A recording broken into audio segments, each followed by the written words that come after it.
नमस्कार, सुलगता सवाल देख रहे हैं आप और मैं आपके साथ प्रिया बिस्ट। लोकसभा चुनाव से पहले सभी पार्टियों की तैयारी जोरों शोरों के साथ चल रही है। एक तरफ तो कांग्रेस ने अपना घोषणा पत्र जारी कर दिया है, तो वहीं दूसरी तरफ पीएम मोदी ने कांग्रेस को जमकर आड़े हाथों लिया है और साथ ही कांग्रेस के घोषणा पत्र के साथ ही कई तरह के सवाल भी सुलगने लगे हैं। लेकिन पीएम मोदी की दहाड़ से पूरा विपक्ष सहमा हुआ नजर आ रहा है। तो क्या कुछ है पूरा मामला और क्या सवाल कांग्रेस के घोषणा पत्र के जारी होने के बाद सुलग रहे हैं, चलिए आपको बताते हैं।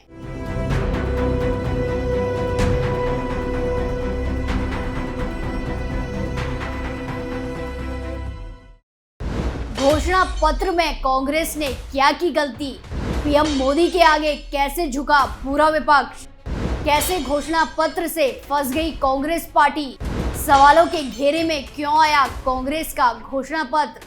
प्रधानमंत्री नरेंद्र मोदी ने लोकसभा चुनाव 2024 के लिए धुआंधार प्रचार अभियान शुरू कर दिया है। इसी क्रम में वो 6 अप्रैल को उत्तर प्रदेश के सहारनपुर और राजस्थान के अजमेर पहुंचे। यूपी राजस्थान में 105 सीटें हैं, जो भाजपा के 400 पार वाले नारे के लिए खासी महत्वपूर्ण है। राजस्थान में हाल ही में भाजपा की सरकार बनी है। यूपी में 2017 से ही पार्टी सत्ता में है। ऐसे में संगठन में जोश फूंकने के लिए पीएम मोदी लगातार दौरे कर रहे हैं। वहीं दूसरी तरफ कांग्रेस अध्यक्ष मल्लिकार्जुन खड़गे ने 5 अप्रैल को पार्टी का घोषणा पत्र जारी किया। पार्टी ने इसे न्याय पत्र का नाम दिया है। अब इस घोषणा पत्र को लेकर कांग्रेस पार्टी निशाने पर आ गई है। भाजपा ने कांग्रेस पर हमला बोलते हुए कहा कि उसकी गंभीरता का अंदाजा इसी से लगाया जा सकता है कि उसमें तस्वीरें न्यूयॉर्क और थाईलैंड की लगाई गई है। तो चलिए पहले आपको बताते हैं कि कैसे पीएम मोदी ने विपक्षी पार्टी कांग्रेस को जमकर घेरा है।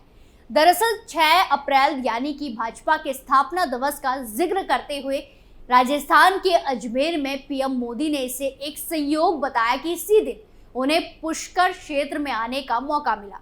ब्रह्मा जी को निर्माता बताते हुए पीएम मोदी ने कहा कि भाजपा भी नए भारत के निर्माण के लिए प्रतिबद्ध है। उन्होंने कहा कि देश के इतिहास में कभी कभी ऐसे मौके आते हैं जब देश के नागरिकों का एक फैसला अगले सैकड़ों वर्षों का भविष्य तय करता है और 2024 का ये चुनाव ऐसा ही एक अवसर है। पीएम मोदी ने कहा कि आज याद कीजिए कितने दशकों तक हमारे देश में जोड़ तोड़ वाली सरकारें चली। उन्होंने बताया कि कैसे गठबंधन की मजबूरियां और हर किसी के अपने स्वार्थ, इन सब में देश का हित पीछे छूट गया था। वहीं पीएम मोदी ने आगे याद दिलाया कि कैसे कांग्रेस के समय में गांव, गरीब, किसान, मजदूर, युवा, महिला, इन सभी का जीना मुश्किल हो गया था। उन्होंने याद किया कि कैसे हर दिन अखबारों में या तो घोटालों की खबरें छपती थी या आतंकी हमलों की खबरें आती थी। लेकिन 2014 से देश में एक बड़े बदलाव की शुरुआत हुई। प्रधानमंत्री ने कहा कि कांग्रेस जहां रहती है वहां विकास नहीं हो सकता। उन्होंने कहा कांग्रेस ने ना कभी गरीब की परवाह की है और ना ही कभी वंचितों, शोषितों युवाओं के बारे में सोचा। उन्होंने कहा कि कांग्रेस के लिए यही कहा जा सकता है, एक तो करेला दूसरा नीम चढ़ा। पीएम मोदी ने कहा कि कांग्रेस एक तो परिवारवादी पार्टी है और दूसरा उतनी ही भ्रष्टाचारी पार्टी। कांग्रेस के घोषणा पत्र को झूठ का पुलिंदा बताते हुए पीएम मोदी ने कहा कि हर पन्ने पर भारत के टुकड़े करने की बू आ रही है। घोषणा पत्र में वही सोच झलकती है जो सोच आजादी के समय मुस्लिम लीग में थी। पीएम मोदी ने कहा कि मुस्लिम लीग के उस समय के विचारों को कांग्रेस आज भारत पर आज थोपना चाहती है। मुस्लिम लीग की छाप वाले इस घोषणा पत्र में जो बचा कुचा हिस्सा था उस पर वामपंथी हावी हो गए हैं। आज कांग्रेस के पास ना सिद्धांत बचे हैं और ना ही नीतियां बची है। ऐसा लग रहा है कि कांग्रेस सब कुछ ठेके पर दे चुकी है। पूरी कांग्रेस पार्टी को आउटसोर्स कर चुकी है। हमने संसद में 3 दशक से लटका हुआ नारी शक्ति वंदन अधिनियम से हमारी माताओं बहनों के लिए लोकसभा और विधानसभाओं में 33% आरक्षण पक्का कर दिया है। उत्तर प्रदेश के सहारनपुर में पीएम मोदी ने कहा कि 2024 का चुनाव सिर्फ सरकार बनाने का चुनाव नहीं है, बल्कि ये चुनाव विकसित भारत बनाने के लिए है। सहारनपुर को मां शक्ति का स्थान बताते हुए उन्होंने कहा कि हिंदुस्तान के हर कोने में शक्ति की उपासना हमारी स्वाभाविक आध्यात्मिक यात्रा का हिस्सा है। उन्होंने कहा कि हम वो देश हैं जो कभी भी शक्ति उपासना को नकारते नहीं है, लेकिन ये देश का दुर्भाग्य है कि इंडी अलायंस के लोग चुनौती दे रहे हैं कि उनकी लड़ाई शक्ति के खिलाफ है। वहीं दूसरी तरफ भाजपा नेता सुधांशु त्रिवेदी ने कहा कि हाल ही में सोशल मीडिया चेयर पर्सन ने कहा कि उन्हें नहीं पता कि उनका सोशल मीडिया अकाउंट कौन संभाल रहा है। कम से कम पार्टी को तो पता होना चाहिए कि उनका घोषणा पत्र कौन बना रहा है। घोषणा पत्र के पर्यावरण सेक्शन में इस्तेमाल की गई तस्वीर दिखाते हुए त्रिवेदी ने कहा कि ये तस्वीर राहुल गांधी के पसंदीदा स्थान थाईलैंड की है। उन्होंने कहा, कांग्रेस अध्यक्ष खड़गे जी ने कहा है कि जब कांग्रेस सत्ता में आई तो भारत में एक सुई भी नहीं बनती थी। ये बिल्कुल झूठ है। सीवी रमन को 1930 में नोबेल पुरस्कार मिला। भारतीय विज्ञान संस्थान बेंगलुरु की स्थापना 1909 में हुई थी, लेकिन वो ये मानते रहेंगे कि सब कुछ नेहरू के बाद हुआ। विदेश के फोटो का इस्तेमाल करने को लेकर त्रिवेदी ने कहा कि ये कोई बड़ा मुद्दा नहीं है कि गलत तस्वीरों का इस्तेमाल किया गया, लेकिन चिंता की बात यह है कि ये तस्वीरें विदेशी संस्थानों की है। अब तक वो विदेश जाकर भारत और प्रधानमंत्री नरेंद्र मोदी को बदनाम करते रहे हैं, लेकिन अब वो अपने घोषणा पत्र के लिए विदेशी तस्वीरों से उधार ले रहे हैं।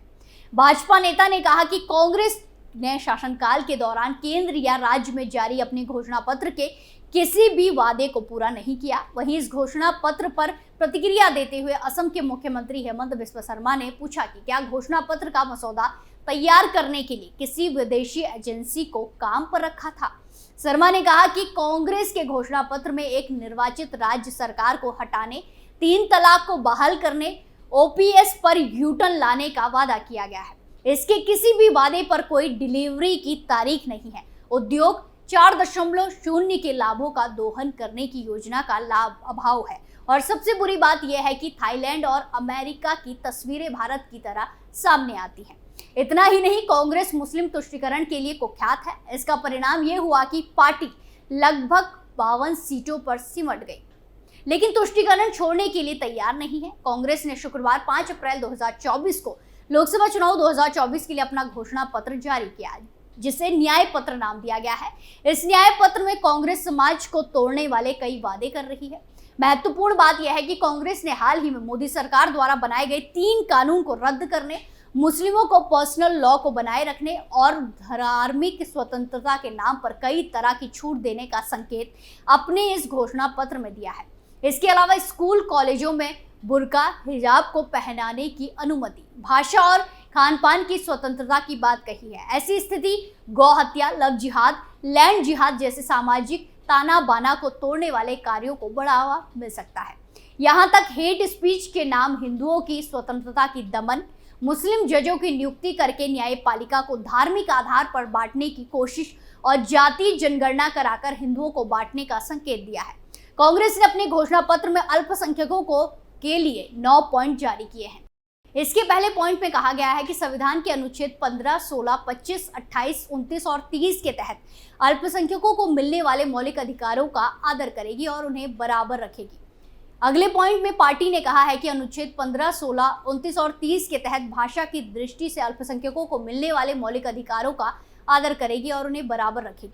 संविधान का अनुच्छेद 15 का नियम 2 कहता है कि किसी भी भारतीय नागरिक को जाति, धर्म, लिंग, जन्म स्थान और वंश के आधार पर दुकानों, होटलों, सार्वजनिक भोजनालयों, सार्वजनिक मनोरंजन स्थलों, कुओं, स्नान घाटों, तालाबों, सड़कों और पब्लिक रिजॉर्ट्स में जाने से नहीं रोका जा सकता। यानी कई मामलों में इससे हिंदुओं और मुस्लिमों के बीच टकराव बढ़ेगा। भाजपा सरकार द्वारा बंद किए गए मौलाना आजाद छात्रवृत्ति को फिर लागू करने और उसकी संख्या बढ़ाने की बात कही है। मुस्लिमों को ऋण देने के लिए भी कांग्रेस ने आसान नीति बनाने की बात कही है। इसके साथ ही पार्टी ने अल्पसंख्यकों को शिक्षा, स्वास्थ्य, सरकारी नौकरी, लोक निर्माण, अनुबंध, कौशल विकास, खेल और सांस्कृतिक गतिविधियों में उचित अवसर देने की बात कही है। मुस्लिमों को लेकर कांग्रेस ने जो भी घोषणा की है उसमें से अधिकांश की मांग all India Muslim personal law board मुस्लिमों के कानून में किसी भी तरह के संशोधन या हस्तक्षेप का विरोध करता है। इस संस्था का कहना है कि मुस्लिमों के कानून शरिया यानी इस्लामी कानून एवं कुरान द्वारा संचालित है, इसीलिए उसे बदला नहीं जा सकता। कांग्रेस ने चुनाव आयोग और मानवाधिकार आयोग की तर्ज पर एसटी, एससी और ओबीसी आयोग के साथ साथ अल्पसंख्यक आयोग को भी स्वायत्ता देने की बात कही है। कांग्रेस ने नफरत कर भरे भाषणों, घृणा अपराधों और सांप्रदायिक विवादों को सख्ती से खत्म करने की बात कही है। ऐसे अपराधियों और उनके प्रयोजकों की पहचान कर उन्हें दंडित करने की बात कही है। कांग्रेस ने अपने घोषणा पत्र में उन तमाम मुद्दों को सांकेतिक रूप से जगह दी है जिसके जरिए तुष्टीकरण के लिए वो कुख्यात रही है। पार्टी ने सांप्रदायिक विवादों और हेट स्पीच को लेकर इसे और इसके प्रयोजकों की पहचान करने के नाम पर हिंदुओं और हिंदू संगठनों पर कार्रवाई का संकेत दिया है। बता दें कि कांग्रेस यूपीए 2 के दौरान एक कानून का मसौदा तैयार किया गया था जिसमें दंगों के लिए बहुसंख्यक समुदायों को जिम्मेदार ठहराया गया था। कांग्रेस की तुष्टीकरण की सीमा कुछ ऐसी ही थी कि तत्काल सरकार में प्रधानमंत्री मनमोहन सिंह को यहां तक कहना था कि देश के संसाधनों पर पहला अधिकार मुस्लिमों का है। ये बयान कुछ ऐसा था जो भारत के विभाजन से पहले मोहम्मद अली जिन्ना की मुस्लिम लीग ने कहा था। मुस्लिम लीग कहती थी कि अंग्रेजों ने सत्ता मुस्लिमों से लिया है, इसीलिए इसका हस्तांतरण भी मुस्लिमों को होना चाहिए। आपकी क्या राय है, कमेंट करके जरूर बताएं। सुलगता सवाल में फिलहाल के लिए इतना ही। बाकी तमाम खबरों के लिए देखते रहिए कैपिटल टीवी। नमस्कार।